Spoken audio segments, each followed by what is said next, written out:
Thank you so much, Mary. Can you hear me, by the way? Yes. Just double. Yes. So welcome to the Open Environmental Restoration Resource, or OER2 webinar on the Accident Prevention Plan, your best friend for ensuring health and safety compliance at environmental restoration sites. Our speakers today are Bob Hayes and Ryan McClure. I'm Michelle Yam. I work at NAFAC Exwick in Port Hueneme, California, and I will be your moderator for today. Here are just a few reminders before we get started. So this webinar is being recorded and we will post it to the NAFAC SharePoint after. We wanted to emphasize the important disclaimer. This seminar is intended to be informational and does not indicate endorsement of a particular product or technology by the Department of Defense or NAFAC Exwick. Although every attempt is made to provide the most accurate information, there is no guarantee that any technology or product will be suitable for your site. And as always, participation on the webinar is voluntary. If you have a question, you can submit them to the text transfer email, exwick_t2@ert2.org. It's going to be found on the bottom right-hand corner of each slide, or you can type your question into the chat box. Next slide. Before our speakers begin the presentation, I would like to invite Kim Brown from NAFAC headquarters to say a few words about the OER2 webinars. Kim? All right, well, yes, hi, thank you, Michelle, and hello, everyone. I'm Kim Brown. As Michelle said, I'm an Environmental Restoration Program Manager at NAFAC headquarters. And we at headquarters appreciate your participation in the OER2 webinar series. We've been providing this series for about 8 years now, since 2014, and we look forward to providing another informative topic for the environmental community today. This webinar series is for our RPMs, for our RTMs, our contractors, and any others who support our Navy Environmental Restoration Program. The goal of the series is to provide a venue for two-way communication, both from reaching out and to obtaining feedback from our community members. So the emphasis of our webinar series is to share information openly and to promote innovations among the environmental community. And we try to do that through our Navy policies, our guidance, our tools, technologies, practices, initiatives, and or even lessons learned. We'd also like you to know that feedback from our environmental community members is key to sustaining our webinar series. So we want you to feel free to recommend topics or to volunteer as presenters for our series if you'd like. Any topic which is considered should be relevant to the restoration program, and it should not contain any marketing materials. If your topic is selected, you will work with a Navy champion, and the community member may present the topic possibly with a Navy POC. So that's just something to consider. For today's webinar, which is on accident prevention plans, as Michelle had mentioned, it's a very important topic for the restoration program, since all of you know that it is a crucial and necessary requirement to ensure health and safety practices and make sure they're adhered to on our Navy installations. However, the plan for this webinar is to go even a bit further to provide you with key resources and tips to help implement these efforts and practices during our standard operations on our sites, such as possibly even via our sampling and analysis plans, for instance. So we anticipate this webinar will be informative and it will provide hopefully current resources for these practices. And please feel free, as Michelle said, to ask questions or provide comments via the chat feature, and we will address most questions at the end of the presentation. So with that, I will pass it over to today's presenters, Mr. Bob Hayes and Mr. Ryan McClure. Good afternoon, everyone.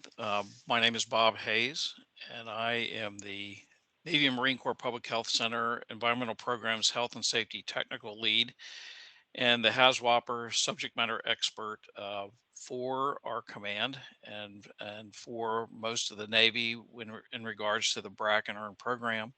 I'm a certified industrial hygienist with over 35 years of experience in the health and safety and environmental field, and I've supported DoD and DOE pollution prevention, Hazwoper, RCRA, TSCA, and CERCLA programs. So, Brian, it's yours. Thanks, Bob. So my name's Ryan McClure.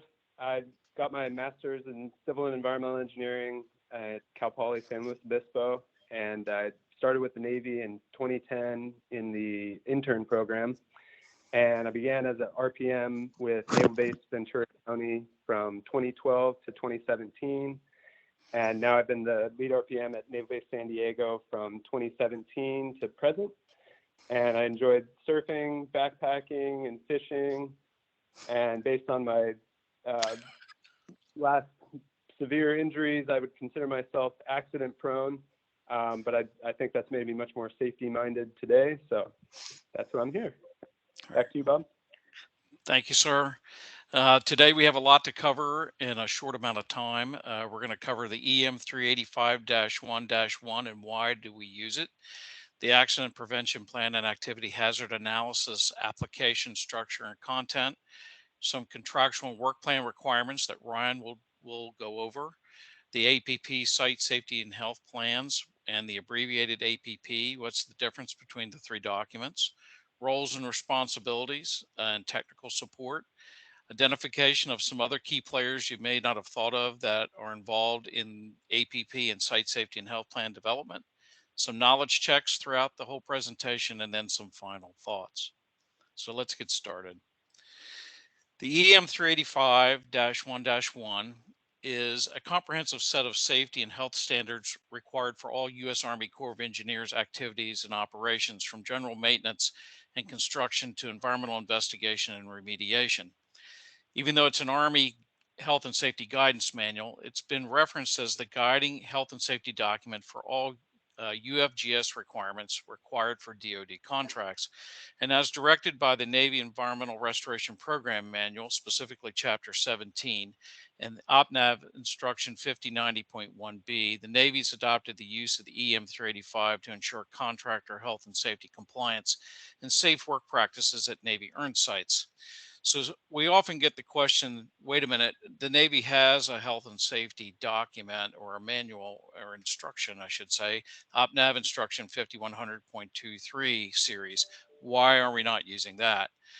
The 5100.23 was developed as an occupational health and safety document for military and civilian Navy employees and is not constructed for contractors. The detail and specific safety requirements for contractors is lacking in that document. The OPNAV 5100.23 only directs contractors to certain references and in some cases to what installation organizations to consult with if it impacts their operations. Again, it's in essence not a document developed for contractors, but only for Navy military and Navy civilian employees. The EM 385-1-1 is broken into 34 sections, which we often refer to as chapters. And the centerpiece of that is the accident prevention plan. It's the required project site-specific health and safety document that defines the contractor's safety approach. And the development of that is outlined in Section 01 and Appendix A of the EM 385. The APP is required to be government reviewed and approved before field work begins. And as part of the APP, there are 61 health and safety plans that require an applicability determination. Okay, let's see. Here is a list of the 61 health and safety plans that are typically considered as part of the APP.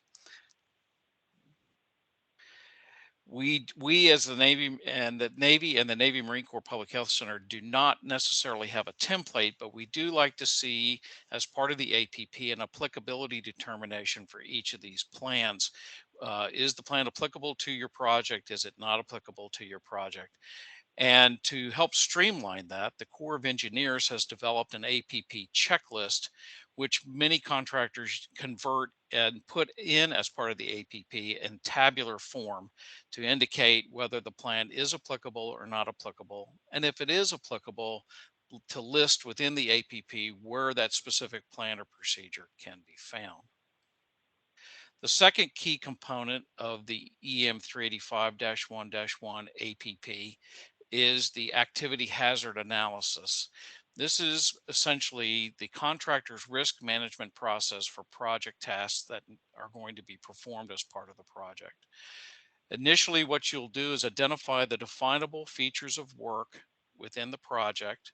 Those are developed based on coordination between the contractor and the RPM. And for each definable feature of work, or DFOW, an AHA is developed, and it represents the risk management for that particular job task, or DFOW. Essentially, for the AHA, you are identifying for each task, or DFOW, job steps that are involved in that. You're evaluating the hazards for each of those job steps, identifying potential controls to include personal protective equipment or other engineering controls, and also assigning it a risk assessment code. Okay, DFOWs and AHAs are required parts of the APP for each project. And again, how to use those and develop those is in section 01 and appendix A of the EM 385-1-1. The beauty of the AHA now is that the format is flexible. There used to be a very rigid, standardized format. Now it is flexible, but the content of it is not flexible. You must have all the elements. That said, this is the typical AH format and content that we typically see, where each activity and work task in the upper left is identified and numbered, and it identifies what the work task, or DFOW, is. It gives the project number, project location, contract number, and other key information, to include who the health and safety officers are and who the competent persons are. And to the right also gives the an overall risk assessment code for that job task, or DFOW, and then how to interpret that particular risk assessment code that's assigned. There's also a body portion of the AHA, which includes the listing of each job step for the DFOW, what the specific hazards are that are known or will be a potential hazard, the controls, and an individual rack for each job step. Also, there's a list of equipment to be used, specific training or qualified personnel that need to be identified, and also any specific inspection requirements. Okay. So the big question also that comes up is, what about OSHA? Navy and DoD sites are federal entities, so why are we not following just OSHA requirements? Well, OSHA standards were not written from a project management perspective. They were written from a hazard point of view, and therefore OSHA has no specific requirements for developing a standardized project document that focuses on health and safety management. The APP, however, is that equivalent to OSHA in terms of the 61 plans that are presented, but also puts them in a document, which is the APP, which controls health and safety program management. So the accident prevention plan with those project specific health and safety plans and procedures, however, is not a static document. So in other words, once you develop the document and you have it signed off and approved by the particular RPM, it doesn't mean that it sits on the shelf and it's never reviewed or changed. It must constantly be reviewed and updated, even as a pen and ink change. The same goes with the AHAs, which are not necessarily static. One of the things that the EM 385 specifies is that AHAs don't need to be developed until after the project essentially is approved and begins work. NAVFAC and us, the Navy Marine Corps Public Health Center, however, prefer to see at least draft AHAs completed before the field work begins, and then essentially, if at all possible, AHAs finalized before the project moves to the field work stage. So let's have a little bit of a knowledge check right off the bat. So we have a 10-foot wide by 7-foot deep trench, which is required to conduct subsurface sampling and remove contaminated soils. So the big question is going to be, is an excavation plan required? And if not, why not? And if yes, is it required by EM 385 or OSHA or both? If an excavation plan is required, should it be considered its own health and safety document or part of the project APP? Other than the excavation plan, what other plans and procedures might be required by the APP, and what are some of the possible definable features of work that would require AHA development? So let's go back to the first question. Is an excavation plan required? Well, maybe. What's going to determine whether the excavation plan is required or not is going to be the depth of the excavation. So if you were to go to the excavation section of EM 385, which is section 25, and you look that up, you would see that any excavation or trench that is 4 feet or more in depth, an excavation plan will be required. If it's less than 4 feet, no plan, but you still have to identify an excavation competent person, and you still have to provide other key information. Okay. Should it be part of its own health and safety document or part of the APP? Both. It should be a standalone procedure, that's preferred, so that when the time for the excavation comes, you can pull it out. There should be an AHA developed with it, and it also is required to be included as part of the APP. All right, so what other potential health and safety plans could be part of the excavation and trenching plan, or part of this project that involves an excavation and trenching plan? So if we go down the list real quick, you would probably want to develop a site layout plan in combination with a hazardous energy plan to identify underground, surface, and overhead utilities. If you do any excavation work that involves any sampling or for any other reason involves hazardous materials being brought on site, then hazard communication applies. Depending on the time of year and the weather conditions, heat or cold stress could apply. Fatigue management plan is now required if workers will be working more than an 8-hour shift during the day. An emergency plan, because it's an excavation, you're going to have an emergency plan, including a rescue plan component. Site sanitation will be important, so you'll need a site sanitation plan. Fall protection for ladder ingress or egress for personnel. Health hazard and exposure controls. Are they going to use respirators in the excavation? That would have to be considered. Hearing conservation if heavy equipment is going to be used. And of course, if it's contaminated soil, then you're going to need the site safety and health plan, which we'll talk about later. Okay, with that, I'm going to turn it back over to Ryan, and he's going to talk about some of the contractual requirements of the APP and the site safety and health plan. Ryan, take it away. All right, thanks, Bob. So contrary to popular belief, it's actually the RPM or Corps that has final approval authority of the APP SSHP, not the Navy Marine Corps Public Health Center. So the Public Health Center provides recommendations to the RPM or Corps through the RTC process, but it's ultimately the RPM that approves the APP and should be satisfied with the responses or proposed revisions. And often the APPs are the first deliverable to be prepared, when they should actually be prepared concurrently with the work planning documents, so that any changes and proposed field activities are captured in the APP or SSHP.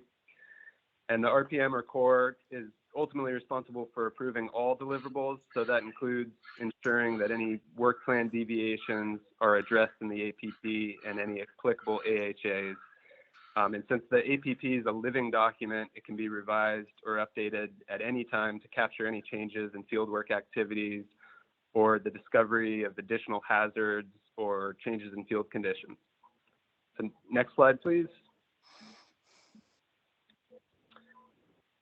So this is an example deliverable schedule from a recently awarded contract of mine. And this is pretty typical what most people are probably used to seeing, with the APP SSHP being the first deliverable being provided to the Navy for review. In this schedule, you can see that in this case, the APP is provided to the Navy for review nearly 2 months before the sampling and analysis plan. And so next slide, please. Hey, Ryan, hey, Ryan, can you try to be a little closer to your microphone? They're having a few issues hearing. Thank you. Sure. So this slide shows the preferred schedule of deliverables, with the APP SSHP being provided for Navy review at the same time as the sampling analysis plan or the work plan. And that way, any changes to proposed fieldwork activities can be captured in the safety plan. Next slide, please. So preparing the APP at the same time as the work plan allows for any changes in proposed fieldwork activities due to QAO or regulatory agency comments to be captured in the APP SSHP. Oftentimes, TBDs or to be determined are used as placeholders in the APP SSHP until subcontractors are selected, which diminishes the Navy Marine Corps Public Health Center's review. And so usually by the time the work plan is drafted, the contractor has selected their subcontractors as well. So AHAs are more accurate, and that just makes the Public Health Center's review more valuable. Ultimately, they're the experts, so it's in the RPM's best interest to provide as complete of a document as possible for their review. Next slide, please. Okay, so this is just some typical language that I've included in my scope of works or performance work statements. If the contract is a cost-plus contract, you can generally get away with a slightly less prescriptive statement. However, it doesn't hurt to include this type of statement in both fixed price and cost-plus contracts. Overall, most of the contractors that we work with are well aware of the APP review process, but it doesn't hurt to include all the details. This is not necessarily the perfect scope of work, but this is just kind of an example. And it's always a good idea to include EM 385-1-1 and OSHA as references. And I'll send it back to you, Bob. All right, sir. Thank you very much, Ryan. So now we get into what is Hazwoper. Well, Hazwoper is the Hazardous Waste Operations and Emergency Response Act that was published in 1990, and it's codified in 29 CFR 1910-120 and 29 CFR 1926.65.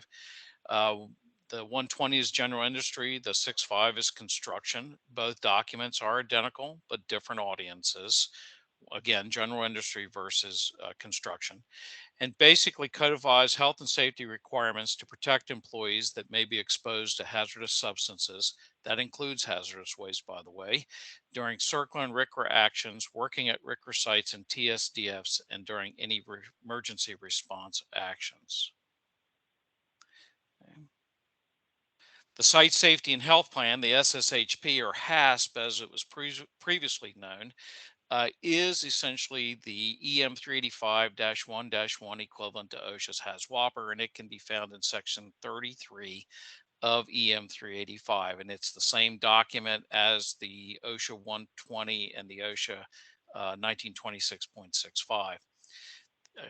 If applicable, and again, an applicability determination must be made. It must be prepared as a standalone document like the other procedures and included as an attachment or an appendix to the APP.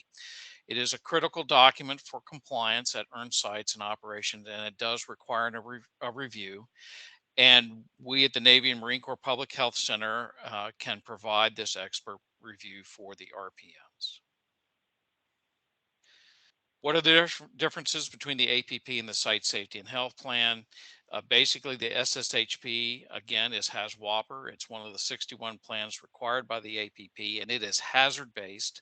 The APP document, which is the overriding umbrella health and safety document for your project, is activity-based, and it's required for construction projects as well as all EARN and BRAC restoration work.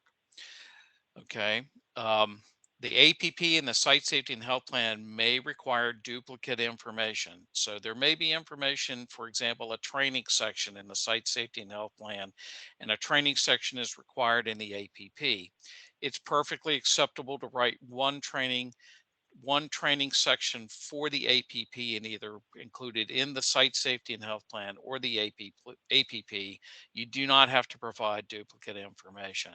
The same goes for the Respiratory Protection Plan or any other plan where it's again asked for.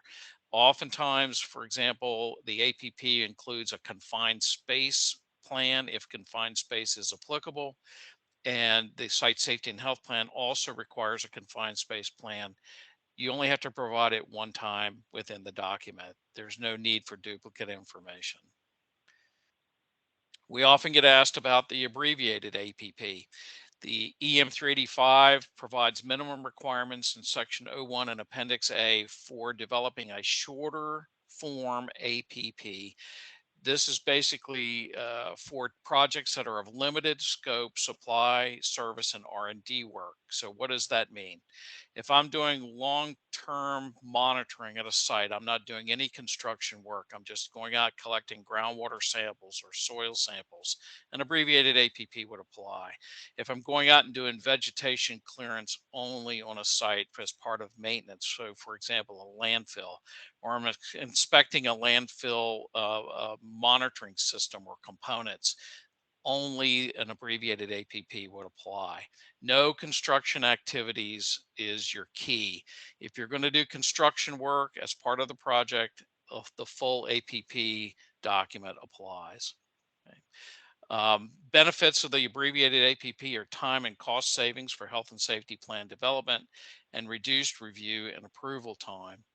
I would strongly recommend that you work with your contracting officer and your other RPM folks to help identify when an abbreviated APP would be appropriate and when it would not be before a contract is finalized with a contractor. And I am also available to consult with if there are any questions on that.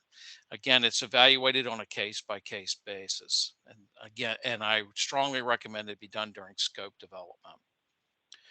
What is our responsibility at the Navy and Marine Corps Public Health Center? Our responsibilities are outlined in chapters 2 and 17 of the NERP. And on request by the RPM, we can provide technical consultation and document review of the APP and Site Safety and Health Plan, and most APP applicable health and safety plans. There are certain plans that we do not have the capability, technical expertise to review. Some of those, for example, would be a dive operations plan that we do not have that capability, or I don't have that capability to do that as part of the APP. Review and fall protection would be another good example. Caveats: the contractor is ultimately responsible for the health and safety of their employees, and we review and offer consultation and opinion, but we have no project or document approval authority. The RPM controls the project execution and has the ultimate approval authority for the project. We prefer, therefore, that the RPM be included and aware of any correspondence and calls that we receive or interact with in regards to the contractor. And we also strongly recommend that the RPM take the time to read the health and safety plans, the Site Safety and Health Plan, the APP as well, since you're the one that's going to have to sign off on it.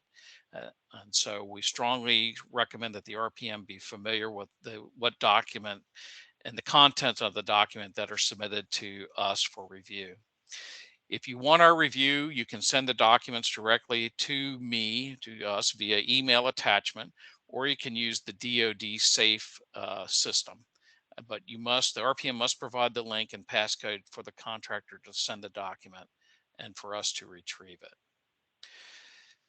Oftentimes there are other players involved, and I think I kind of touched on that briefly just a minute or two ago. where a project will involve others that need to be involved and not necessarily us. And I've tried to include a logo for most all of them, but I was looking at it again this morning and didn't put dive and salvage operations, Navy dive and salvage on there, and they are critical if you're going to do any underwater work that and especially any contaminated water work, and they're going to be involved in that. NOSA, obviously critical for any munitions UXO work. We do not review ESSs. We don't get involved in that, and we don't write ESSs. That's NOSA's responsibility and their area of expertise, and so we often defer to that. But we will look at a plan and determine whether or ask a question whether an explosive safety submission has been prepared. If you're going to do heavy lifting work, a lot of material handling that involves cranes, then you're going to have the Navy Crane Center get involved with evaluating contractor lift requirements, especially if they're going to use any type of overhead crane. If work is going to be done on an airfield, an active airfield, or at the end of one or adjacent to it, then the installation airfield manager and their safety folks are also going to have to be involved.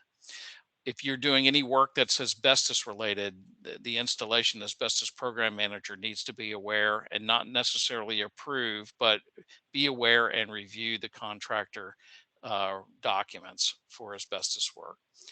And then, of course, if we're dealing with any major wildlife issue, and we have over the years been involved in some of that, the U.S. Fish and Wildlife Service may get involved if we're dealing with controlling as a hazard, for example, maybe polar bears or cougars or something like that. They may be involved in regards to what controls or methods will be used to protect workers and what's allowed by law and what's not. Some unique projects that we've been involved in is that we can actually handle, or anything that's multiple unrelated operations at the same installation. We can help you put a document together that is effective. If you reach out to us, we can definitely assist with that. Or if you're working at the same project but doing multiple installations, there was one project that I did last year for BRAC, actually, that involved same project, multiple installations across the U.S. And so we can definitely assist with trying to help develop an effective health and safety document and APP to handle that. Of course, we do any LTM, landfill inspection and maintenance. That would be an abbreviated APP. If you're doing demolition and asbestos actions, we do have the expertise to handle and review those. Water surveys and sampling, yes. Dive operations, we don't evaluate dive plans. However, if it's going to be open boat work that involves surface water sampling, or anything of that nature, whether it be wading or working from an open boat, we do have that expertise and can definitely provide a good review on those components. And then, of course, I talked about the wildlife hazards, cougars, bears, walruses. I've dealt with all of those potential hazards at sites. So we have responded back with comments on those. Okay, so let's move into a little bit of case studies. We're going to go to the first one. Here's our scenario, and these are real scenarios. These are real case studies, and they've actually happened more than once, and we've seen them and we've commented on them. So here's the first one: Porta-John services. Remember, we have to have a site sanitation plan on the site. Porta-John services are required for a groundwater investigation and remediation project. So Hazwoper is going to be applicable. And as such, Porta-John units have to be placed within the site and periodically serviced by the Porta-John contractor. So the questions are: is Hazwoper training required for the Porta-John service company employees? Yes or no? And if yes, what is the level of initial or refresher training that will be needed? Secondly, if training is not required, why is it not? And what conditions would require employee training? So let's tackle the answers here. So Hazwoper only applies for employees or workers on sites that are known or can potentially be exposed to site contamination. In this instance, the contamination is groundwater, and they're only placing the porta-john on the surface of the ground. So therefore, they would most likely not be exposed to site contamination. Hazwoper would not apply to them. Also, if the sanitation location within the site is nowhere near where the actual contamination exists, suppose it's soil, but it's at a distance away, the porta-john employees, again, would not be covered under Hazwoper. So therefore, no training would be needed. However, if they were asked to drop a porta-john right on a site where there was surface soil contamination, or potentially they could be exposed to groundwater that's being brought up from drilling operations or whatever, and it's contaminated, then training Hazwoper would be required. But in most instances, this would only be about a 24-hour initial training and an 8-hour annual refresher. Next case study is you, Ryan. All right, thanks, Bob. So for this scenario, sediment sampling and anomaly avoidance is being conducted at an underwater munitions site at Naval Base San Diego. Sediment sampling is being conducted from two boats, a 25-foot boat and a smaller skiff, and two field workers are transferring from the skiff to the 25-foot boat, and the smaller skiff is only tied off at the stern as opposed to both the stern and bow, which in rough waters became unstable, and one field worker fell overboard and injured his shoulder during the fall. So the questions are, how could this have been avoided, and what should be done if a safety incident like this occurs on one of your projects? So how could this have been avoided? Well, we could have included a boat safety specific plan, and also included AHAs on boating safety and specifically transferring from boat to boat, and any other potential hazard that we would anticipate for these fieldwork activities utilizing boats. And as far as what should be done if a safety incident occurs, well, you should stop work, obviously help the person immediately in case they're injured, reevaluate the APP, SSHP, and any applicable AHAs to see if they address all potential hazards, and then follow command incident reporting for property damage, injuries, and also near misses through the Contractor Incident Reporting System, the CIRS, which is reported through ESAMS. And NAVFAC Southwest also has something called the Commander's Critical Information Requirements, or CCIR. And it's a NAVFAC Southwest note that includes reporting requirements for incidents requiring notification to the commanding officer via the chain of command. And it includes reporting requirements for incidents such as death or serious injury that requires immediate reporting.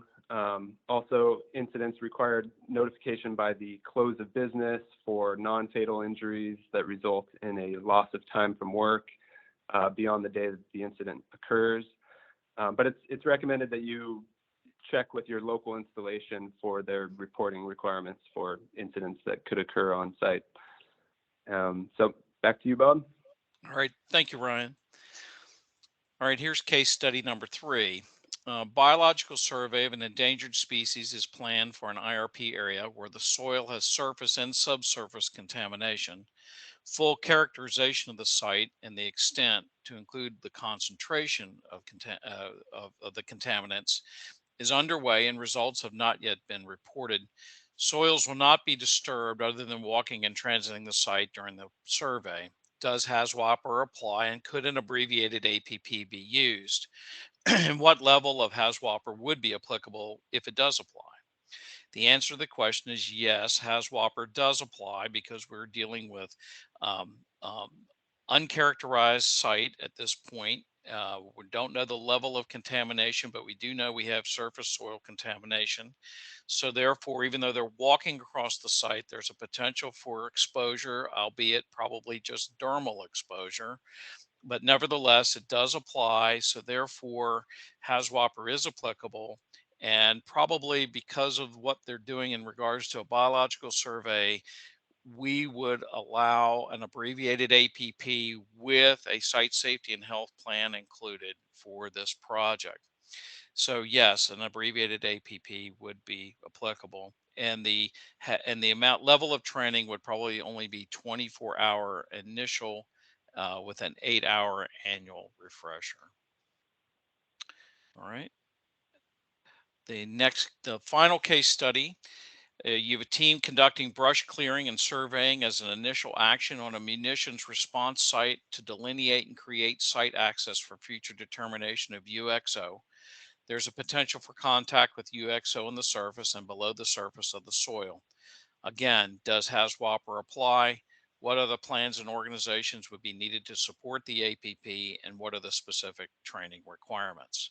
UXO is considered a hazardous substance according to the Osha requirements, so therefore Hazwoper does apply in this instance. And the specific training requirements would be 40-hour initial training for site workers and an 8-hour annual refresher. And other plans and organizations that would probably be needed right off the bat would be NOSA, and the explosive safety submission would have to be completed, and an ESS either included or referenced as part of the APP and used on site, as well as detailed activity hazard analyses depending on what the definable features of work are. We would also need to tackle anything in regards to brush clearing and surveying. I do believe it's chapter 35 or section 35 of EM 385 addresses brush clearing to include tree work, tree maintenance. And so that would have to be evaluated and a determination made as to what parts of that section are applicable to the work. If we're going to do brush clearing with power equipment, then probably section 5 of EM 385 would also be applicable to include also personal protective equipment, and of course everything else: heat stress, cold stress, etc. So each one of those would have to be reviewed for applicability. If you want more case studies, I recommend that you go to OSHA Standards of Interpretation, their letters, and there are multiple topics that are included in these SOIs for parts 1910 and 1926, and I have provided the links here. And to get to the Hazwoper specific SOIs for various topics, once you go to those links, you just select 1910.120 or 1926.65. It'll ask you what the standard is that you want to look at, and you click on those and you can review multiple standards of interpretation letters or actual case studies or situations where OSHA has provided direct interpretation of the standard and its applicability or non-applicability. I also have provided some other links here. If you want to see, you ought to be able to search these on the internet easily, find 1910.120 and 1926.65 easily, but here are a couple of references or links that you can click on to bring it up. And for us, we provide on our own website, the Navy and Marine Corps Public Health Center, we provide an accident prevention plan checklist. This is the Corps of Engineers checklist, but we can't top it because it's pretty good. But we have developed our own site safety and health plan checklist based on EM 385 requirements for the APP and the site safety and health plan and the OSHA requirements, and that is also found on our website. Some final thoughts. The current version of the EM 385 that we use is version 2014. There used to be an app available for it. That app has been taken down by the Corps of Engineers in preparation for the release of the new EM 385, which is planned for some point between the fourth quarter of this year, 2022, or the second quarter of 2023.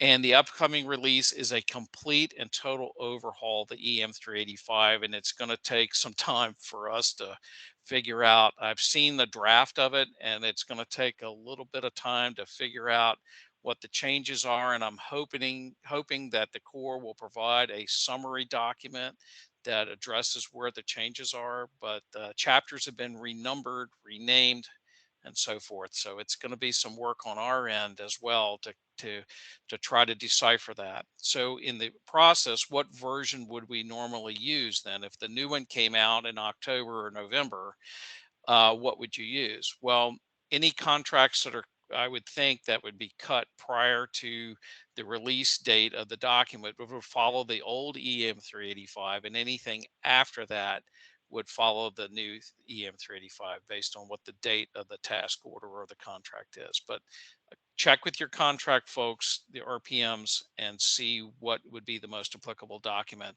And we'll definitely let everybody else know. That is our job at the Public Health Center, is to track the EM 385 release, and we will definitely let NAVFAC HQ know when that is, when the new one is out. So, okay. Let's see. Conclusions: RPMs and NAVFAC regions are required for projects to develop a work plan, develop the APP as required by the contract, and use EM 385-1-1 as the guidance document. Develop a site safety and health plan if Hazwoper is applicable. When developing the APP and applicable plans, consider all the players that are involved, not just having the Navy and Marine Corps Public Health Center do the review, but if determining if other organizations need to look at specific components. And we can definitely help you with that, making that determination and finding you the right folks. And we will also can comment on that to indicate that we don't have that expertise and provide a recommendation. And then, of course, definable features of work in AHAs are a must. Okay, here are our points of contact. Here's this for me, my office phone, and my email, and of course, Ryan's. And so I will turn this back over to Michelle, I believe, and Mary Coombs for any questions that anyone has written in that they may have for us. Yes, thank you, Bob and Ryan. We will now move on to questions and answers. So please send in your questions in the chat box or to the T2 email. It's on the screen, but if you don't have that, it's xwic_T2@navy.mil. I have a question for you. Bob, what is the difference between the AHA and the OSHA job hazard analysis? Sure. The OSHA job hazard analysis was a document that many believe is like the AHA, and we have actually received JHAs to review. The problem that we have with the JHA, and I do believe on some of my extra slides, if I can pull one up, if people don't mind, this is what a job hazard analysis form looks like, but it's missing a risk assessment code, which is a requirement for the AHA. And it's more difficult to fit information in as a step-by-step process. If you remember when we went back to the AHA, you're identifying a work task and then you're breaking it down into its specific job steps. That's very difficult to do on the job hazard analysis form. Also, the JHA was never necessarily a requirement by OSHA. It was there to assist companies to help identify hazards for specific components of their industry or work operation. So where AHAs are required, OSHA does not require the use of the JHA, but EM 385 requires the AHA, but we're not restrictive to format, but we're restrictive to content. So if you want to use the OSHA job hazard analysis and you don't like the template that I threw up, or what was typically used, or the contractor prefers to use their own, and there are some contractors, believe it or not, that do have their own format, and it's perfectly acceptable and it has all the information.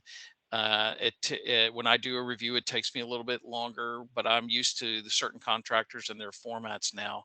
I do just make sure that all the content is there, and that it's filled out. So, all right, next All right, question. thank you.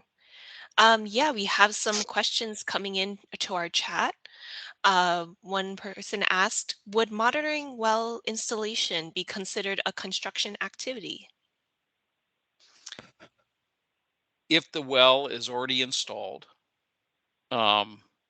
So if the question is, I'm going out and I'm just taking groundwater samples, that's the question, then the answer would be it's not a construction activity, and then more than likely an abbreviated APP would be applicable with a component document of a site safety and health plan, because Hazwoper would probably apply if it's contaminated groundwater.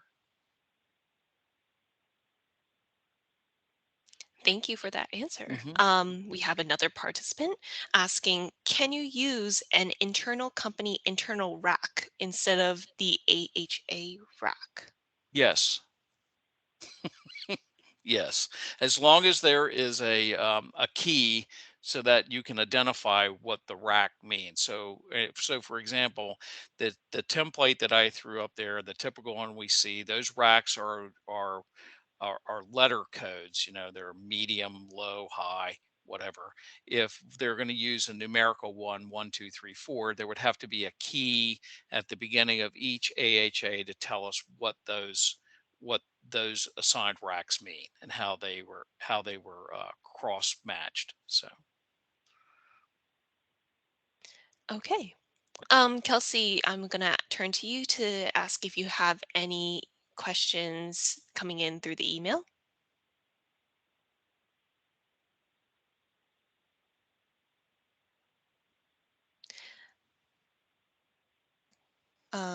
Kelsey, if you are on the line, then let me know if you have any questions coming through the email. If not, then I will keep asking questions that come in through the chat. Can you hear me? Oh, yes. Hi, Kelsey. It's okay. I didn't want to cut you off and speak over you.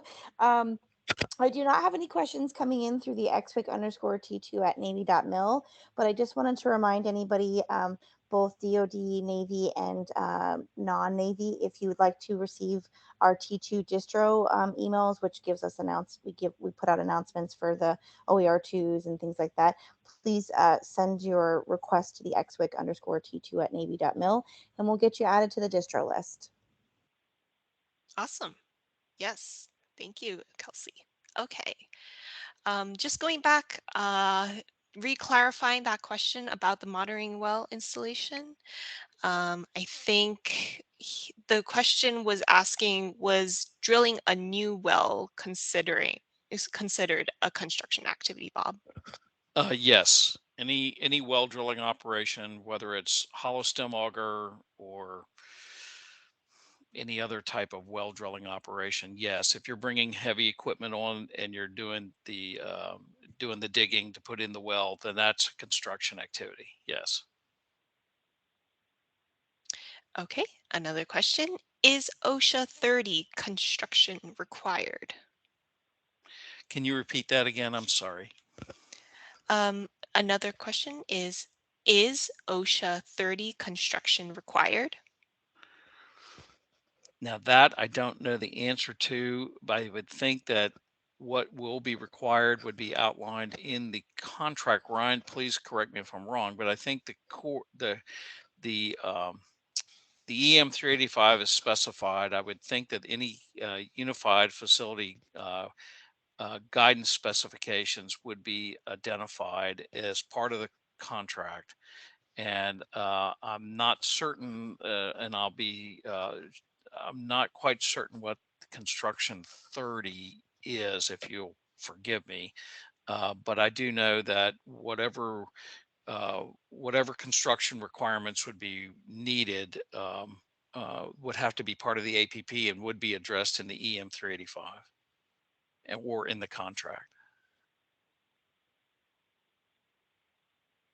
I think this is referring to 30-hour OSHA construction training Oh, required by. my apologies. Yes. Okay. Now I understand what you're saying. My apologies. Yes.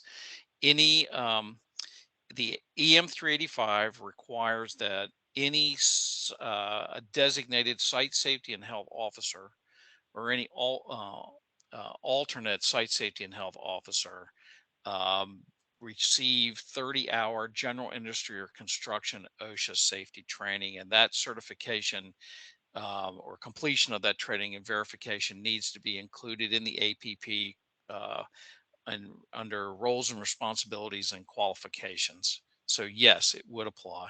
And the EM 385 is specific about who needs to have that training. Excellent. Yes, great. I I'm think that does sorry, I clarify. misunderstood the question. Someone clarified, yes, later that we were talking about Yeah. 30-hour training. So that's understood now. Thank you. I have another question. Sure. Does the AHA need to be in a final and completed form and content when the APP is sent for the draft review? We like to see, we being the Navy and Marine Corps Public Health Center, a draft as complete as possible. We unfortunately at times receive documents that are very incomplete, a lot of to be determined later, or we haven't figured out how we're going to do the job yet type of statements, or we're not quite sure what applies or what, or AHAs will be delivered at another time. If we get those, then that seems to defeat the purpose of our review our review responsibilities as we support the RPM. So that's why I indicated to the that the RPM should also take a look at the documents as well.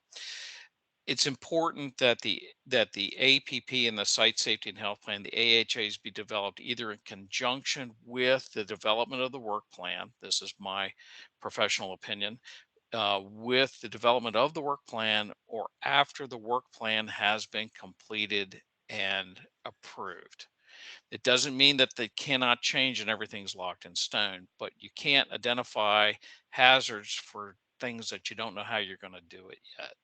And so the only way to do that is to figure out how you're going to do the work, identify how you're going to do it, and then assess each one of those tasks or steps to define the hazards and know what's going to go into the document.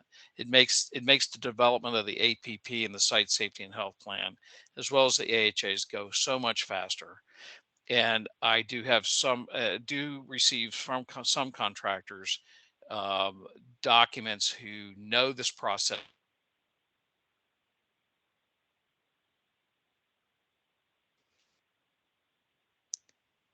Oh, Bob, did we lose you?